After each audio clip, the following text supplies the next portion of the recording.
Hola, ¿qué tal? Saludos. Estamos comenzando nuestro tiempo de meditación en la palabra. En esta ocasión vamos a revisar en el Evangelio según San Mateo, capítulo 16, y vamos a leer los primeros 12 versículos de este capítulo para estar meditando en esta ocasión en algo que hemos titulado La oposición de los sabios de hoy al Evangelio. Entonces vamos a buscar en nuestras Biblias, por favor, en Evangelio según San Mateo, capítulo 16, versículos 1 al 12. En la versión Reina Valera 60 dice: Vinieron los fariseos y los saduceos para tentarle y le pidieron que les mostrase señal del cielo. Mas él respondiendo les dijo: Cuando anochece decís, buen tiempo, porque el cielo tiene arreboles. Y por la mañana, hoy habrá tempestad, porque tiene arreboles el cielo nublado. Hipócritas, que sabéis distinguir el aspecto del cielo, mas las señales de los tiempos no podéis. La generación mala y adúltera demanda señal, pero señal no le será dada, sino la señal del profeta Jonás. Y dejándolos, se fue. Llegando sus discípulos al otro lado, se habían olvidado de traer pan, y Jesús les dijo: Mirad, guardaos de la levadura de los fariseos y de los saduceos. Ellos piensan dentro de sí, diciendo: Esto dice porque no trajimos pan. Y entendiéndolo, Jesús les dijo: ¿Por qué pensáis dentro de vosotros, hombres de poca fe, que no tenéis pan? ¿No entendéis aún, ni os acordáis de los 5 panes entre 5,000 hombres, y cuántas cestas recogisteis? ¿Ni de los 7 panes entre 4,000, y cuántas canastas recogisteis? ¿Cómo es que no entendéis que no fue por el pan que os dije que os guardaseis de la levadura de los fariseos y de los saduceos? Entonces entendieron que no les había dicho que se guardasen de la levadura del pan, sino de la doctrina de los fariseos y de los saduceos. Bien, en esta ocasión vamos a estar meditando en esta porción de la palabra, en esto que hemos llamado la oposición de los sabios de hoy al Evangelio. Ahora llegan delante de Jesús estos sabios de Israel y demandan a Cristo una señal del cielo, manifestando con esto que no habían aceptado las otras señales como una evidencia suficiente de quién era Cristo. Jesús le responde con una referencia al cielo, ya que ellos son capaces de interpretar las señales del clima, pero no en cuanto a los tiempos en los cuales están viviendo. Si hubieran reconocido las señales que veían, sabrían quién era Él, pero no habría más señales para ellos, excepto la de Jonás, la resurrección. Después de ello, Jesús les advierte a sus discípulos del peligro de la levadura de fariseos y saduceos. Les dice que deben tener cuidado por causa del peligro de que ellos mismos sean afectados y porque sufrirán persecución al fin por la incredulidad de ellos. La doctrina de los fariseos que produjo la incredulidad es la misma que se promueve entre los hombres hoy, ya que se presenta la salvación a base de obras externas del hombre, la cual se presenta porque el hombre reconoce que el corazón del hombre no puede cumplir al pie de la letra la justicia que Dios exige. Por lo tanto, establece una norma humana basada en ritos externos. Los sabios de Israel no habían aprendido la importancia de la misericordia de Dios en su plan. Asimismo, el hombre natural de nuestro tiempo tampoco quiere este mensaje, quiere demostrar su propia justicia. Por lo tanto, pocas veces, si no es que nunca, experimenta la justicia de Dios en su vida. La justicia que Dios ha provisto por medio de Cristo. Incluso como en esta ocasión en que los líderes de distintos bandos se unieron y que odiaban a Jesús más de lo que se odiaban entre sí, hoy hay hombres cuyas opiniones y costumbres totalmente contrarias coinciden en su odio y antipatía por el Evangelio y unen sus fuerzas para obstaculizar su progreso. El odio finalmente termina por hacer extraños a los compañeros de viaje. Por eso vamos a ver en esta ocasión 3 puntos. Primer punto, punto número 1, los sabios necios no cambian de parecer aunque escuchen argumentos sólidos. Repite Jesucristo las palabras que había mencionado un poco más atrás en el capítulo 12, versículo 39, les había dicho. Él respondió y les dijo: la generación mala y adúltera demanda señal, pero señal no le será dada, sino la señal del profeta Jonás. Ya que nuestro Señor tenía la costumbre de presentar las mismas tesis una y otra vez para fijarlas en las mentes de una manera más profunda, de una manera más concreta. Conocía la debilidad de nuestras memorias para lo espiritual. Sabía que nos acordábamos mejor de lo que oímos 2, 3 veces, de lo que oímos solamente una. Por tal motivo, saca de su caudal de enseñanza cosas antiguas como también cosas nuevas. Por eso vemos aquí que el sabio necio demanda pruebas ilógicas. Aquellos hombres dicen: muéstranos una señal del cielo y creeremos que eres el Cristo. La palabra que se usa aquí para señal indica mucho más que un simple milagro o una demostración de poder. Quiere decir un prodigio por el cual uno puede reconocer a una persona o confirmar quién es. Más adelante esto lo volverían a hacer ahí en el Evangelio de Lucas, capítulo 11, del versículo 14 en delante. Los milagros no convencen a las personas de pecado ni les dan el deseo de salvarse. Los milagros dan confirmación donde hay fe, pero no donde hay incredulidad voluntaria. La petición de una señal revelaba la triste condición del corazón. Era malo y adúltero. Jesús no los acusó de adulterio físico, sino de un adulterio espiritual. ¿Sí? Esto podemos buscarlo ahí en Santiago 4:4, que dice: oh almas adúlteras, ¿no sabéis que la amistad del mundo es enemistad contra Dios? Cualquiera pues que quiera ser amigo del mundo se constituye enemigo de Dios. Y también en el capítulo 57 de Isaías podemos ver referencias acerca de esto. Estos hombres adoraban a un Dios falso que habían inventado, y esto era adulterio espiritual. Si hubieran adorado al Dios verdadero, hubieran reconocido a su Hijo cuando vino. Jesús había mencionado anteriormente la señal de Jonás. La crucifixión, la sepultura y resurrección de nuestro Señor Jesucristo fueron en realidad señal para Israel de que Él era su Mesías. Fue la señal sobre la cual Pedro predicó en Pentecostés, ahí en Hechos 2 del versículo 22 en delante. Al pedir una señal del cielo, estos hombres quizá estuviesen implicando que sus anteriores milagros se debían a una fuente contraria, o quizás querían alguna señal sobrenatural vista en el cielo. La evidencia que Cristo había mostrado era suficiente para satisfacer a mentes sin prejuicios, pero no estaba destinada a complacer a corazones que estaban henchidos de vanidad.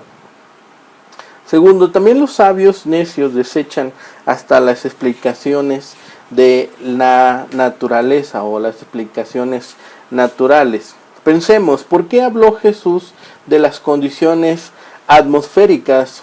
Para que sus enemigos se dieran cuenta de la falsedad y ceguera obstinada de ellos mismos. Podrían examinar la evidencia del mundo y sacar conclusiones válidas, pero no examinarían la evidencia que Jesús había presentado delante de ellos a través de los milagros y las maravillas. Sus enemigos no querían creer, por consiguiente no podían creer, Busquemos allí en el Evangelio según San Juan, capítulo 12, versículos 37 en delante. Y dice: pero a pesar de que había hecho tantas señales delante de ellos, no creían en él, para que se cumpliese la palabra del profeta Isaías, que dijo: Señor, ¿quién ha creído a nuestro anuncio y a quién se ha revelado el brazo del Señor? Por esto no podían creer, porque también dijo Isaías: cegó los ojos de ellos y endureció su corazón,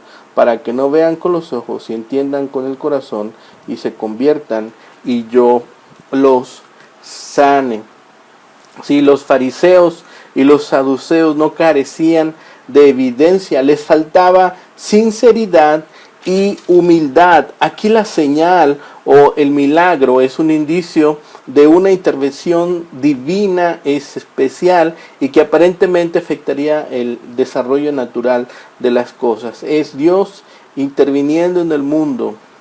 No es un portento de la sabiduría y del poder de Dios que cada planta absorba de la tierra lo necesario para crear flores y frutos tan diferentes?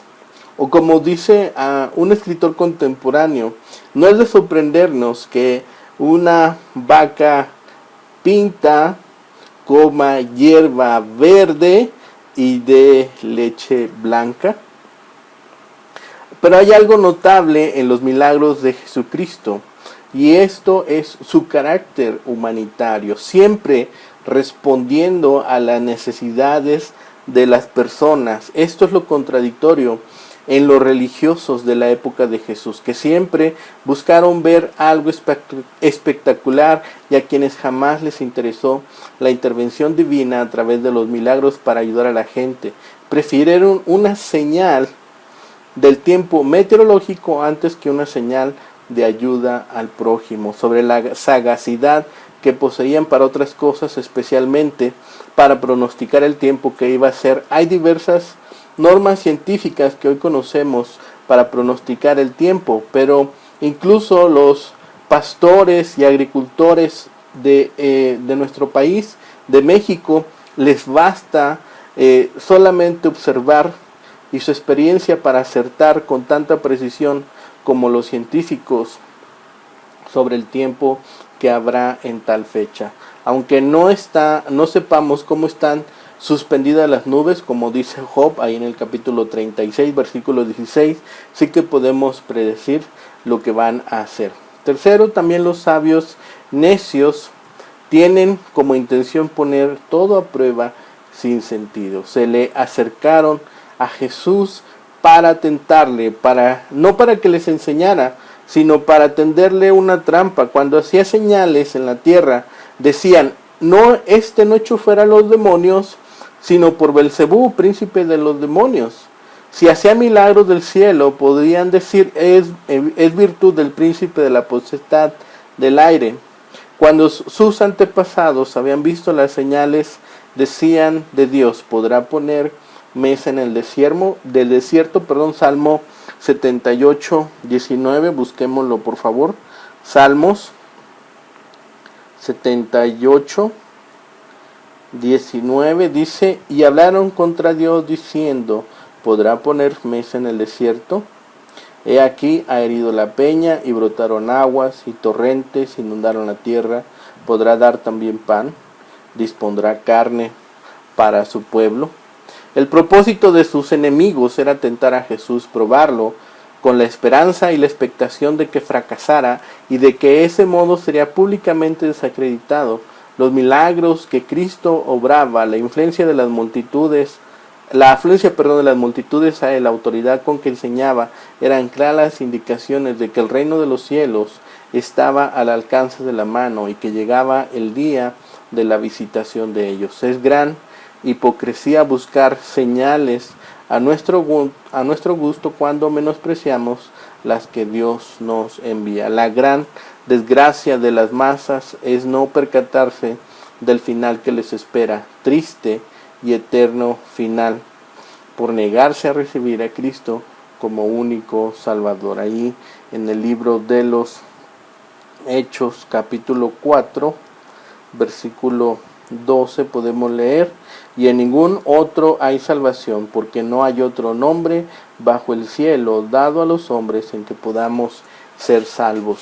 Estaban estos críticos completamente ciegos, no podían leer la escritura en la pared, no comprendían que sus días, incluyendo sus sutiles discusiones sobre cosas no esenciales, estaban contados, y que el evangelio que proclamaba el profeta de Galilea, el Hijo de Dios, comenzaría a esparcirse cada día más ampliamente hasta abarcar toda la tierra. Pero no, las señales de los tiempos no parecen interesarles. Es lastimoso que estos hombres fueran tan eficientes para cosas secundarias. Cuando Jesús hablaba de tiempos, aquí en el versículo 3, es la traducción del término kairos. En el griego hay dos términos para tiempo. Uno es cronos, del cual proviene cronología, se refiere al correr del tiempo, segundos, minutos, horas, días, años, etc. En cambio, kairos se refiere a momentos muy especiales, decisivos, estratégicos, apropiados y oportunos. El ministerio de Jesús, sus milagros, especialmente su cruz y su resurrección, constituyen los tiempos de Dios. Son precisamente estos tiempos que no sabían discernir estos sabios, y por ponerlo a prueba sin sentido perderían las bendiciones del cielo. ¿Duda usted de Jesús porque no ha visto un milagro? ¿Hemos llegado a dudar de Jesús porque no hemos sido testigos de un milagro? Jesús dice: bienaventurados los que no vieron y creyeron. Esto lo tenemos ahí en el Evangelio según San Juan, capítulo 20, versículo 29, cuando dice: Jesús dijo: porque me has visto, Tomás, creíste. Bienaventurados los que no vieron y creyeron. Tenemos registrados todos los milagros del Antiguo Testamento y del Nuevo Testamento, 2000 años de historia de la iglesia y el testimonio de miles de personas alrededor del mundo. Con toda esta evidencia, los que no creen pueden llegar a ser orgullosos o tercos. Si cualquiera de las personas que está viendo este video este día da un simple paso de fe y cree, empezará a notar los milagros que tienen lugar en su propia vida.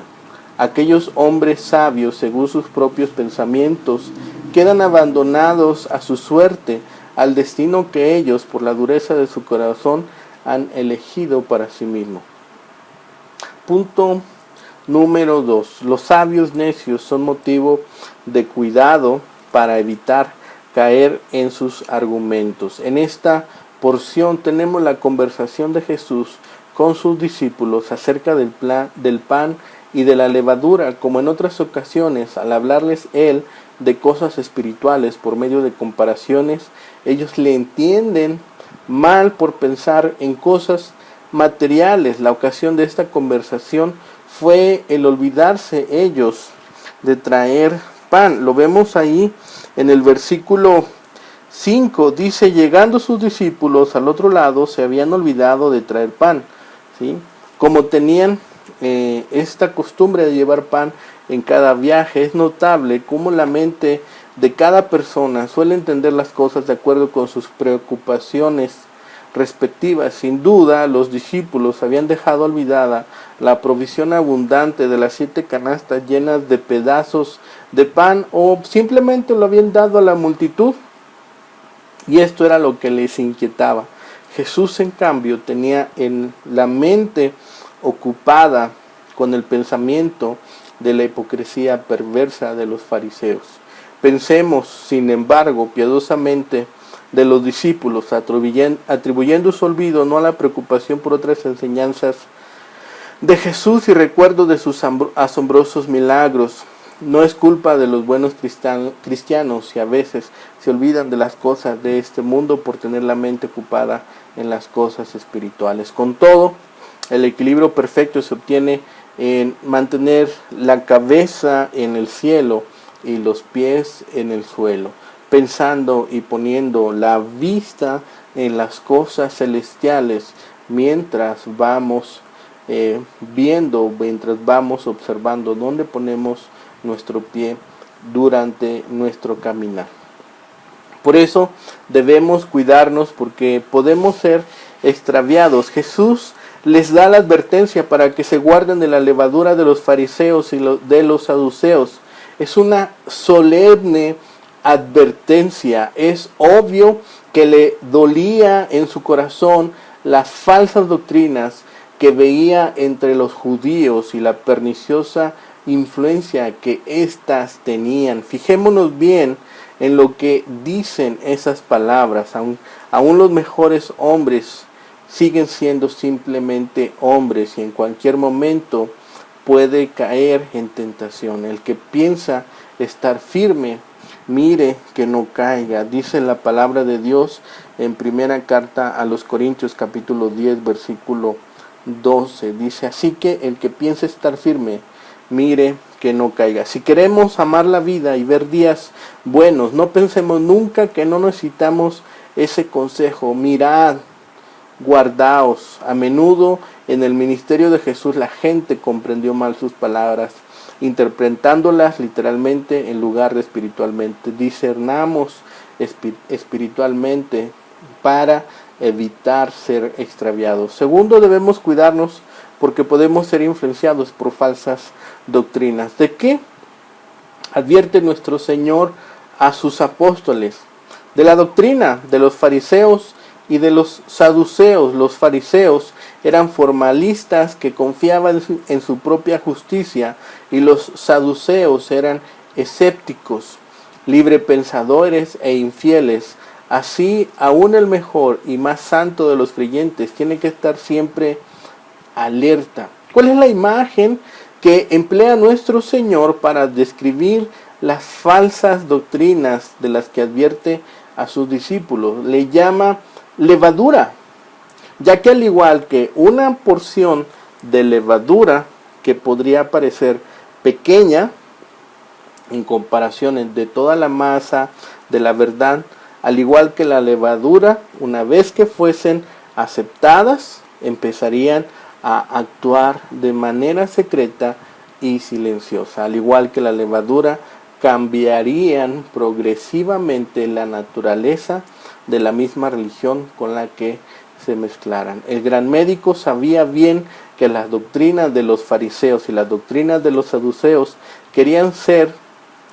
serían las dos mayores enfermedades debilitadoras de su iglesia hasta el fin de los mundos. Quería que supiéramos que siempre habrá fariseos y saduceos entre las filas del ejército cristiano, que nunca dejarán de tener sucesores, que su linaje nunca se apagará. Puede que cambie de nombre, pero su espíritu será el mismo, de modo que nos exhorta diciendo: mirad, guardaos. Son dos imperativos del tiempo presente que significan acción continua. Son mandatos de alerta: mirad, y de acción: guardaos. Jesús aprovecha para enseñarles que hay una relación estrecha entre el discernimiento espiritual y la fe. Y segundo, Dios es fiel para proveer para los suyos. Por ello el creyente debe estar alerta en todo momento para discernir las influencias malas en su derredor y guardarse para evitar la intromisión de ellas en su vida. Tercero, debemos cuidarnos de comprender mal a Cristo por falta de fe. Los discípulos no tenían sino solo un pan con ellos. Si hubieran recordado cómo Jesús había multiplicado el pan en 2 ocasiones, no se hubieran preocupado. Su poca fe les impidió comprender la enseñanza de Jesús y depender de su poder para suplir sus necesidades. Hombres de poca fe fue uno de los calificativos favoritos de Jesús para sus discípulos. Lo vemos en varias porciones llamándoles de esa forma. Por supuesto, tener poca fe es mejor que no tener fe. Los discípulos tenían que aprender muchas lecciones antes de convertirse en personas de mucha fe. ¿Por qué preocuparse por el hambre y las carencias cuando estamos unidos a aquel que tiene poder y recursos infinitos?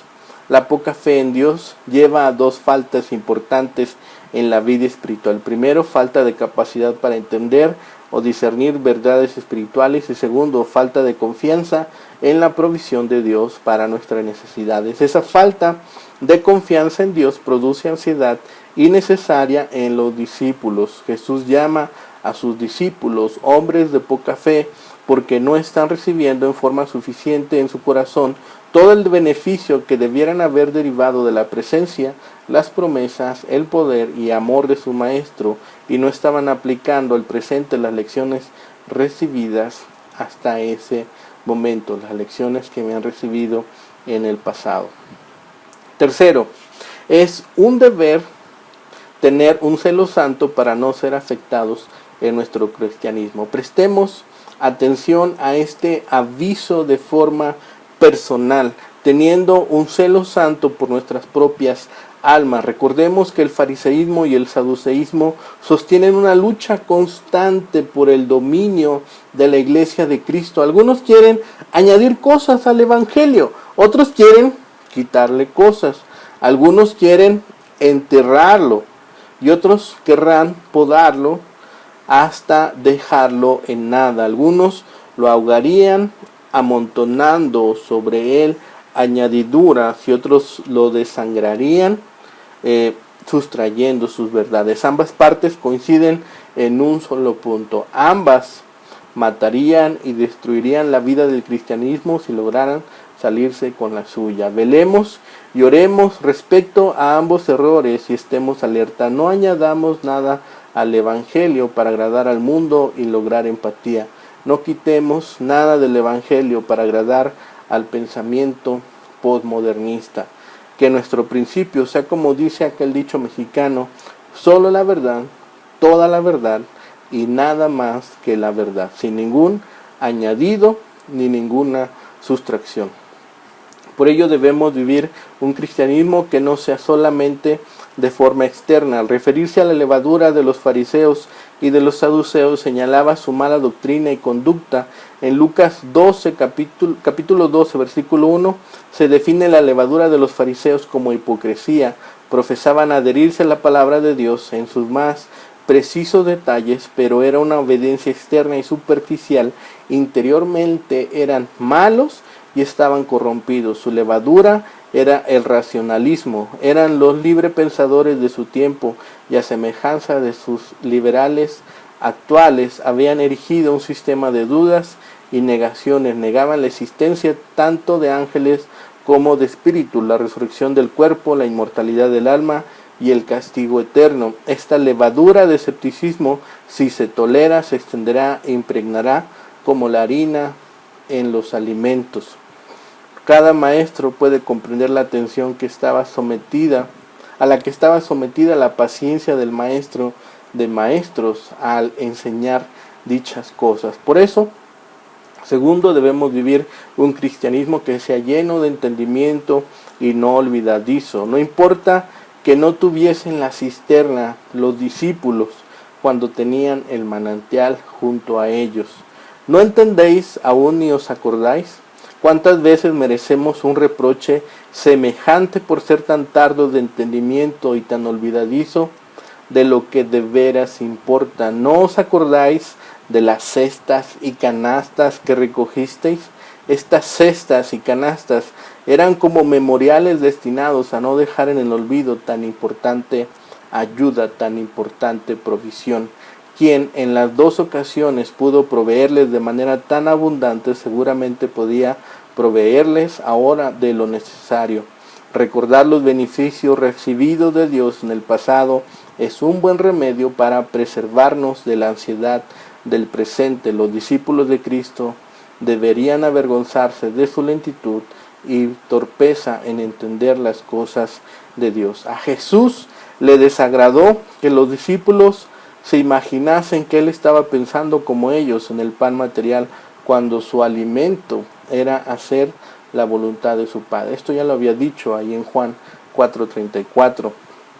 Y segundo, que estuviesen aún tan poco acostumbrados a su modo de enseñar como para tomar literalmente lo que hablaba metafóricamente. Yo no os estaba hablando de pan, dice Jesús, sino que os estaba advirtiendo que tengáis cuidado con la levadura de los fariseos y de los saduceos.